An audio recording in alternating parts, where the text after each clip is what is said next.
Fellinger. Presently, I am the regional mission leader for Eastern Canada for Resonate.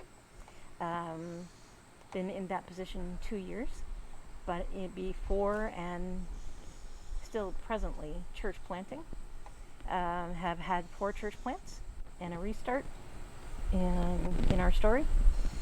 So still able and running and ready to go. Hi, I'm Barry Fellinger, the other half. Currently, I work at West Elgin Community Health Center, where I direct the 5 community teams. I met Beth in seminary, so that's where we kind of started our career, and pastored for a while, and then ended up moving more into the counseling sphere. And in addition to working full-time at the health center, I also teach leadership for both Western University's Continuing Studies program and now for Master's College and Seminary in Peterborough. That's yours. Yeah.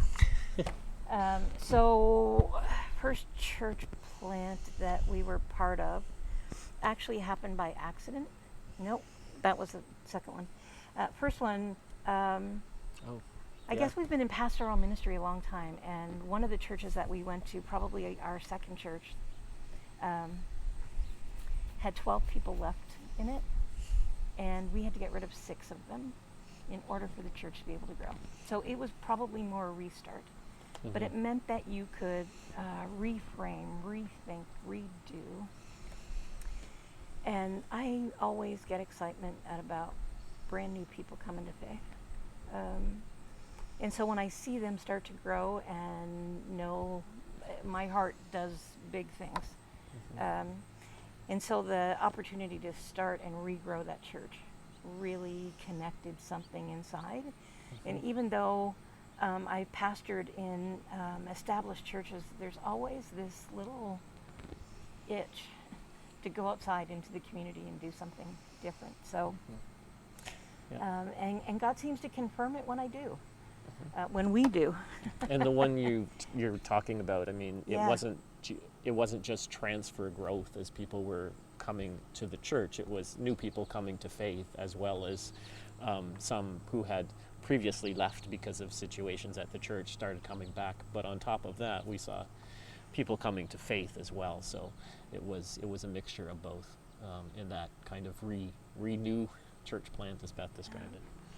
I think one that really kind of struck a chord for me too was when our son was in high school, grade 11, and they had been through 3 different strikes with the school system. Only this one was a work to rule strike, and it was really, really hard on the kids. And our son is a basketball player.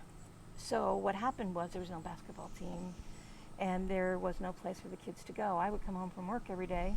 And our house was about to fall apart from all the teens bouncing basketballs off the wall in the basement. It's a good job right? we had paneling. But they had no music, they had no drama, they had no art, they had no sports, they had no, right? It was and just we just saw brutal. them falling apart.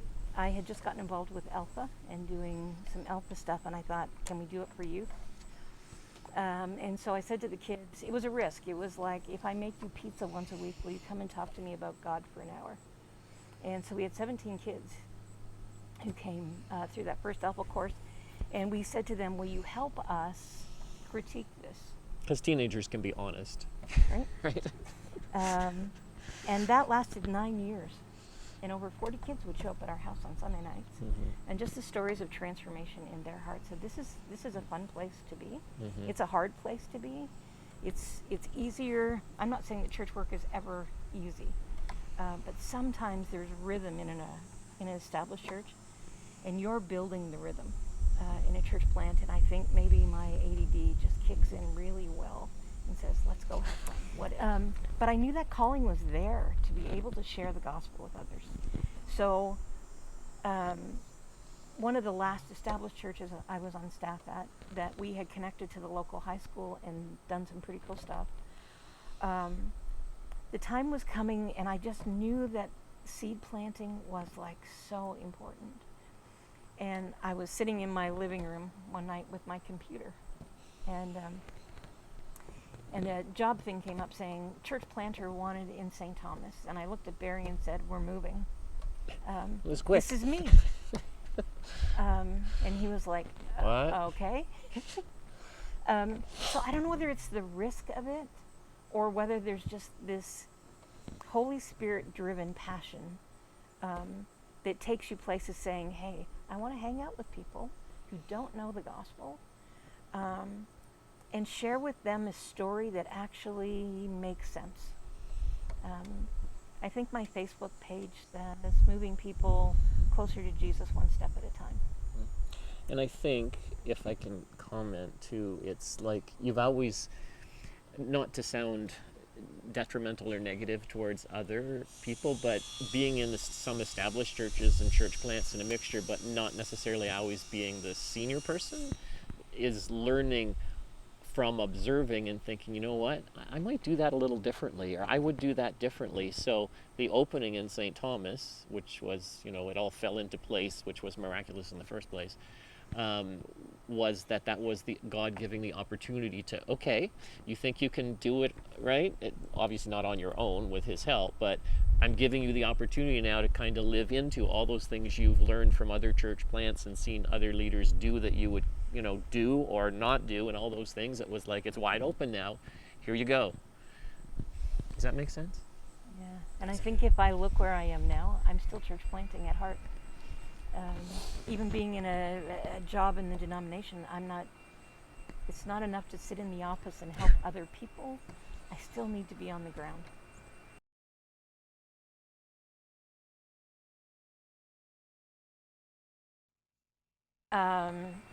People used to ask me how I trained teenagers to be leaders, and I said I threw them in the pool. And if they floundered, I'd pick them up, dry them off, and throw them back in. Until you jump into the deep end, you don't know. But I think when the holy discontent gets to be so strong in you that you have a Popeye moment, you just go and say, I'm going to do it. Well, I think too, it was as far as, destination through Fellowship Church, who was the sponsoring, it was, you had the 3 strikes against you. So it was like, female and not a Christian Reformed background, not Dutch, if we can say that. And it was like, okay, so God, if you're in this, I feel like you want me to apply, that this is the direction I'm supposed to go. So I'm just, I think that was part of the faith journey, was I'm just turning it over to you. And if you close the door, you close the door. But obviously kept opening the doors. So that kind of took you to destination. Can I tell you a story that really just pushes that? So one of the things that really created this calling piece for me, or said, let's go do this. I had just survived my first round of cancer. I had 3 teenage kids who said, I want to go camping. And I was watching God do amazing things in all of them, and yet I felt a little dry. And yet I knew that he was at work. So we go camping. We're in a tent. I don't do tents anymore, but I was doing a tent that weekend. But at the nighttime, the sun was coming down, and I said to the girls, why don't we just go watch the sunset on the beach? And part of that was they walked faster than me and were younger, and I wasn't up to total par yet. So they were down the beach, and there was a picnic table, and I sat on the picnic table, and I said, God, I'm available. Pretty presumptuous on my part, but it was like, I have this time, just talk to me. I'm hungry, I'm thirsty. I really need you to tell me what next steps are. And he said nothing. It was as silent as it could be, and I was like, but I'm here, and I'm not busy, and I'm listening. Nothing. I opened my Bible, sawdust. So we watched the sun go down. We came back up. We went to bed. Needless to say, I was up earlier than them. It was about 6:30 in the morning. Went to the bathroom and thought, I'm not coming back. I'm not laying back down in that tent. Grabbed a copy of my Bible, and I went back down to the beach. Normally, at that time of the morning, people should be walking their dogs, and there should be people. There was no one on the beach. Sat at the same picnic table. Funny, we're at another picnic table. And as I sat there, I saw all of these kettles in the water, some that were buried and some that had come up out of the water. And I got thinking of all the kids and all the people who have gone through our ministry. And I said, God, when will it be? What needs to happen? How far, how long? For how long for those kids, all of them, will be evident in their faith and will have risen out of. And all of a sudden, I looked to my left, and there was a gentleman, I assume in his 70s, dress pants and a muscle shirt, not usual beach attire, really clean cut. And he said, "It's a beautiful day, isn't it?" And I said, "It's a gorgeous day." And he said, "I bet I can tell you what you're thinking." And I was like, "Oh, wow, that's pretty darn good."